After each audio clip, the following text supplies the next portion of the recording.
రచించినటువంటి వాల్మీకి మహర్షి గురువు గారు ఎదురుగుండా కూర్చున్నారు. మిగిలినటువంటి వాల్మీకి మహర్షి శిష్యులందరూ చుట్టూ కూర్చున్నారు. సీతమ్మ తల్లి కూర్చునే ఉంటుంది, మిగిలిన వారందరూ కూర్చున్నారు.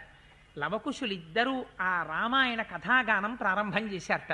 నవరసాలతో ఉన్నటువంటి రామాయణాన్ని గానం చేస్తుంటే చిట్ట చివరికి రామాయణం పూర్తి చేస్తే ఎంత పొంగిపోయారంటేట విన్నవాళ్ళు. ఎక్కడో సన్మానం చేయడానికి దండలు తీసుకురావడం, లేకపోతే ఏదో బహుమానాలు తీసుకురావడం కాదుట. ఎంత పొంగిపోయారో చూడండి. అసలు ఆ రామాయణ కథ వినగానే ప్రీత కశ్చిన్మునిస్తాభ్యాం సంస్థిత కలశం దదౌ ప్రసన్నో వల్కలం కశ్చిత్ దదౌ తాభ్యాం మహాయశాహ. అక్కడ కూర్చున్న ఒక మహర్షి, ఒక ముని గభాలను లేచాట. మహానుభావ, ఏం పాడావురా రామాయణాన్ని, నేను నీకేమివ్వగలను అని పైనున్న వస్త్రం తీసేసి ఆ కుర్రాళ్ళ చేతిలో పెట్టేశాట. ఇంకో ఆయన తన దగ్గర కలశం ఉంది, రోజు వెళ్ళి నీళ్లు తెచ్చుకుంటుంటాడు ఆ కలశంతో. ఒరే నాన్న, ఈ కలశం తీసేసుకోండి రా అని కలశం ఇచ్చేశాట.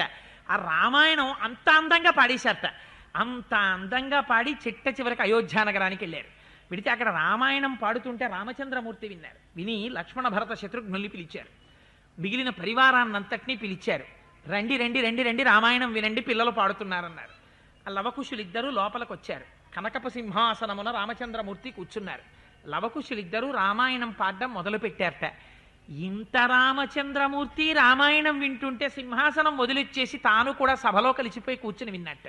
అంటే ఆ రామాయణానికి ఉన్నటువంటి శక్తి ఎటువంటిదో మీరు ఊహించండి. ఇంకా అందుకే ఎక్కడెక్కడ రామాయణం గానం చెయ్యబడుతుందో, ఎక్కడెక్కడ రామాయణం చెప్పబడుతుందో అక్కడక్కడ సమస్త దేవతలు కూడా వచ్చి కూర్చుని వినమ్రులై పరమ సంతోషంతో వింటారట.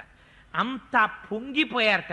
రామాయణం ప్రారంభం చేస్తూ వాల్మీకి మహర్షి అంటారు, కోసలో నామముతితాస్పీతో జన పదో మహాన్ వినిష్ట సరయూతీరే ప్రభూత ధనధాన్యవాన్ అయోధ్యానామనగరీ తత్రాసీల్లోక విశ్రుత మనునా మానవేంద్రేణ యాపురీ నిర్మితా స్వయం అని పూర్వకాలంలో కోసల దేశం అనబడేటటువంటి ఒక గొప్ప రాజ్యం ఉండేది.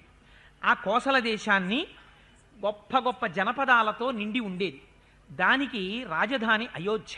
ఆ అయోధ్య నగరాన్ని సాక్షాత్తుగా నిర్మించినటువంటి వాడు, సంకల్ప బలంతో నిర్మించినటువంటి వాడు మనువు. ఆ మనువు ఆ అయోధ్య నగరాన్ని నిర్మిస్తే పేరుకి తగినట్టుగా, అంటే శత్రుదుర్భేద్యమైనటువంటి రాజధానిగా పరిడవిల్లిందిట. ఎంత గొప్ప పట్టణం